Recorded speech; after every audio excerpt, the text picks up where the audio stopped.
নমস্কার, ট্রেড কালচারে আজকে তৃতীয় ক্লাসে আপনাদের সবাইকে জানাই স্বাগতম।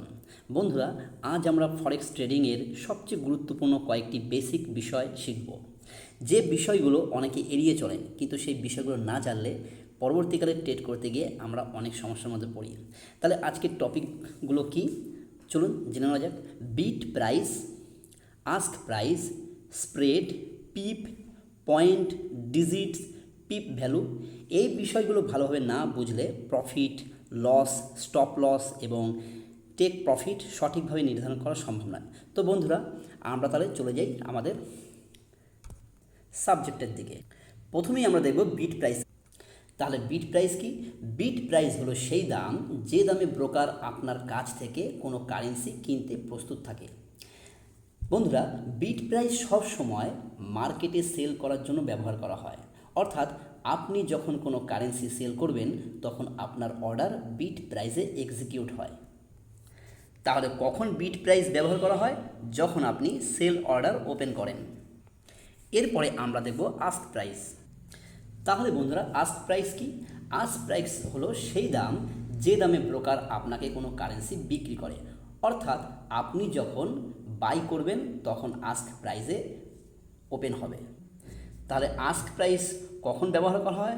আস্ক প্রাইস সবসময় মার্কেটে বাই করার জন্য ব্যবহার করা হয়। ব্রোকার আপনাকে এই দামে কারেন্সি সেল করে। বন্ধুরা, একটি কথা মনে রাখবেন, আস্ক প্রাইস সবসময় বিট প্রাইসের চেয়ে একটু বেশি হয়। স্ক্রিনে দেখতে পাচ্ছেন ইউরো ইউএসডি। দেখুন bid price, sell price, bid price কী লেখা আছে? 1.17520। আর আস্ক প্রাইসে এখানে কী লেখা আছে? 1.17535। অর্থাৎ এখানে আছে 520 আর আস্ক প্রাইসে আছে 535। অর্থাৎ বুঝতে পারলেন যে আস্ক প্রাইস বিট প্রাইসের থেকে কিছুটা বেশি। তো এবার আমরা দেখব বিট প্রাইস এবং আস্ক প্রাইসের মধ্যে পার্থক্য এবং ব্যবহার।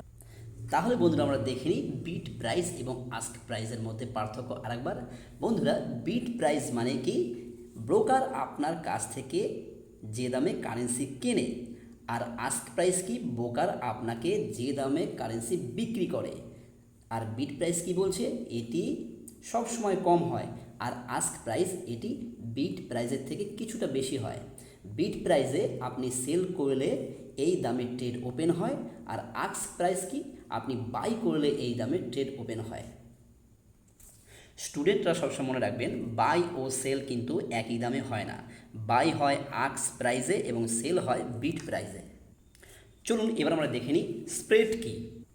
বন্ধুরা, আমরা ট্রেড করতে গেলে স্প্রেড কথাটি বারবার শুনেছি। তো স্প্রেড কি আজকে জেনে নিই। তাহলে স্প্রেডটা কি? স্প্রেড হলো আস্ক প্রাইস এবং বিট প্রাইসের মধ্যে যে পার্থক্য থাকে। অর্থাৎ আপনি বাই করায় যে দাম দেন এবং সেল করায় যে দাম নেন বা পান, সেই দুই দামের মাঝখানের যে ব্যবধান থাকে তাকেই কিন্তু স্প্রেড বলা হয়। এবার জানবো স্প্রেড কেন থাকে বা কেন ব্যবহার করা হয়। বন্ধুরা, স্প্রেড হলো ব্রোকারের সার্ভিস চার্জের মতো। ব্রোকারের কমিশন এবং অপারেটিং খরচ এগুলো সব স্প্রেড থেকে ওঠে। লিকুইডিটি প্রোভাইডার যারা আছে বা মার্কেট যারা মেকার মার্কেট চালাচ্ছে, তারা কিন্তু এই স্প্রেড থেকে কিন্তু লাভ নিয়ে থাকে। বিভিন্ন ব্রোকারে স্প্রেড বিভিন্ন রকম হয়। বন্ধুরা, যত স্প্রেড কম তত কিন্তু ট্রেডিং কস্টও কম। তাই আমরা সেই সমস্ত ব্রোকার চুজ করি যেখানে স্প্রেড কম থাকে। তাহলে নেক্সট আমরা দেখে নিই ডিজিট কি বা ডিজিট কাকে বলে। ডিজিট হলো দশমিকের পরে যতগুলো সংখ্যা থাকে তাকে ডিজিট বলা হয়। বন্ধুরা, কিছু কিছু ব্রোকার 5 ডিজিট কোড ব্যবহার করে, কিছু কিছু ব্রোকার 4 ডিজিট কোড ব্যবহার করে। বর্তমানে বেশিরভাগ ব্রোকার 5 ডিজিট কোড ব্যবহার করে। চলুন উদাহরণ হিসাবে দেখা যাক। এখানে দেখতে পাচ্ছেন ইউরো ইউএসডি, প্রথমে লেখা আছে 4 ডিজিট ব্রোকার। অর্থাৎ দেখুন ইউরো ইউএসডি কী লেখা আছে? 1.2345। অর্থাৎ দশমিকের পরে দেখুন 4টি সংখ্যা। ওকে। আর নিচে দেখুন 5 ডিজিট ব্রোকার, অর্থাৎ 1.23456। দশমিকের পরে 5টি সংখ্যা। একটি কথা মনে রাখবেন যে 4 ডিজিটে শেষ সংখ্যাটিকে বলে পিপ আর 5 ডিজিটে শেষ সংখ্যাটিকে বলে পয়েন্ট।